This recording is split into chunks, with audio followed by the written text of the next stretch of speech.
प्रशासन से लेकर के और जिला के डीएम तक भी सोए हुए हैं और मेरी बातों पर ध्यान नहीं दे रहे हैं। तो हम चाहते हैं कि आकर के अपनी नजरों से इसकी जांच पड़ताल करें। इस वक्त हम एक ऐसे रोड को दिखाएंगे जिस रोड पर सबसे ज्यादा जल जमाव और जल जमाव पहले से था, लेकिन उस जल जमाव को दूर करने के लिए नाला निर्माण करा दिया गया था, लेकिन इनके बाद भी सड़क पर जल जमाव आखिर क्यों है। इसी पंचायत के मुखिया संजू चौरसिया जी है, इनसे समझने का प्रयास करते कि नाला निर्माण के बाद आखिर सड़क निर्माण क्यों नहीं कराया गया था और सड़क पर जल जमाव आखिर क्यों है। मुखिया जी बताइए कि नाला निर्माण करवा दिए, नाला से पानी भी जा रहा था, लेकिन इनके बाद भी सड़क पर जल जमाव आखिर क्यों है।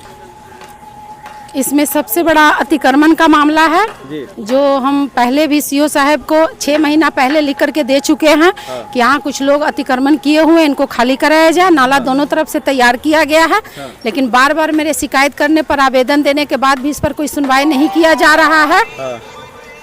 तो हम आपके माध्यम से ये कहना चाहते हैं कि जो लोग ये न्यूज़ को देख रहे हैं कि यहाँ देख लीजिए रोड की क्या दुर्गति है। आए दिन यहाँ लोग एक्सीडेंट कर रहे हैं, गाड़ी चलने में दिक्कत है, लोग को आने जाने में दिक्कत है। और ये मुख्यालय का रोड है जहाँ लोग 27 पंचायत के नहीं दूर दूर से आकर के इस रोड से आना जाना कर रहे हैं। तो इसलिए हम बार बार सीओ साहब से आग्रह कर रहे हैं कि इस अतिक्रमण को खाली कराया जाए ताकि इस रोड के बनाने से पहले इस नाला को हम कनेक्शन कर सके, क्योंकि इस नाला का कनेक्शन नदी में चला गया हुआ है। अगर ये नाला बन जाता है यहाँ पर तो ये रोड भी बन जाएगा और नाला का आसानी से पानी भी चला जाएगा, जिससे आम जनता को बहुत समस्या का समाधान हो सकता है। जिस समय नाला निर्माण कराया गया था मुखिया जी, उस समय में क्या सड़क का जो नापी था वो कराया गया था? इसके लिए हम 1.5 साल पहले ही सीओ साहब को एक आवेदन लिखित दिए थे कि हमको परिहार चौक से लेकर के रजिस्ट्री ऑफिस होते हुए दुर्गा मंदिर तक का जो नापी है उसको सरकारी अमीन रख करके कराया जाए और उसके बाद ही हम इसमें नाला और रोड का काम शुरू करेंगे।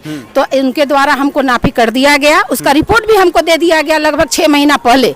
रिपोर्ट के बाद भी हम डीएम साहब को भी आवेदन दिए हैं, एसडीओ साहब को भी आवेदन दिए हैं और सीओ साहब को तो हर महीने में 1-2 आवेदन दे ही रहे हैं। उसके बाद भी देख रहे हैं कि प्रशासन से लेकर के और जिला के डीएम तक भी सोए हुए हैं और मेरी बातों पर ध्यान नहीं दे रहे हैं। तो हम चाहते हैं कि आकर के अपनी नजरों से इसकी जांच पड़ताल करें और आगे की जो कार्रवाई हो अतिक्रमण को हटाते हुए इस नाला का निर्माण कराने में सहयोग करें। सीओ की तरफ से अब तक क्या कुछ जानकारी दिया जा रहा है? सीओ साहब आज आई हुई थी और उन्होंने अमीन को 2 भेजा है फिर से कि एक बार इस नापी को देख लिया जाए। इसके बाद अगर अतिक्रमण नहीं हटता है तो फिर हम प्रशासन के द्वारा इस अतिक्रमण को हटाने का आपको कोशिश करेंगे। ये आश्वासन दिया गया आज 6 महीने के बाद, मैंने आज कितना कहने के बाद आज आई हुई थी और इस बात को आश्वासन दी है। अब देखिए कब तक ये अतिक्रमण हटता है और कब ये नाला तैयार होता है और कब इस रोड का हम निर्माण करा सकेंगे। मुखिया जी देखा जाए तो नाला निर्माण तो हर जगह पे करा दिया गया था, लेकिन बीच बीच में जो छूटा है वो क्या मुख्य कारण? अतिक्रमण ही मुख्य कारण है या कुछ और भी कारण हो सकता है? नहीं, अतिक्रमण के कारण ही उस जगह को छोड़ दिए हैं। और चूंकि नाला निकासी हो चुका है, लेकिन अतिक्रमण जहाँ है वहाँ अगर हम नाला निर्माण नहीं कराए हैं तो अगर हम उस नाला को जोड़ेंगे तो फिर पानी कहाँ जाएगा। इसलिए अतिक्रमण की वजह से ही हम कुछ कुछ जगह नाला को छोड़ दिए हैं।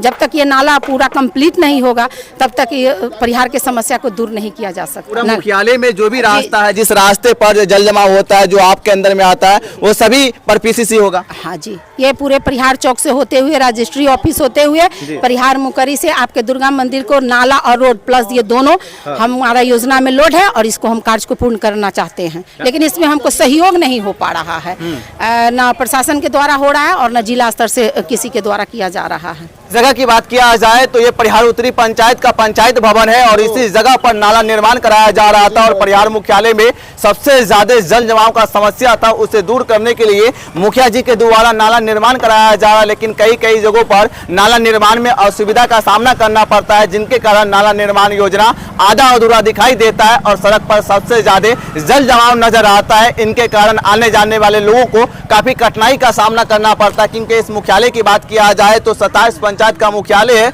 और 3 से 3.5 लाख की आबादी है। इनके बगल में नेपाल है, वहां से भी लोग आते हैं और यहाँ बाजार में आकर के सामान लेने के लिए आते हैं, उनको भी कठिनाई का सामना करना पड़ता है। इस पर बातचीत करने के लिए हमारे साथ परिहार उत्तरी पंचायत की मुखिया संजू चौरसिया जी थे। इनसे समझने का प्रयास किए थे कि क्या कारण था कि नाला आधा अधूरा है और सड़क पर जल जमाव है, उस पर समस्या बताए थे। इस पर आपका विचारधारा क्या है? कमेंट बॉक्स में जरूर लिखे। धन्यवाद।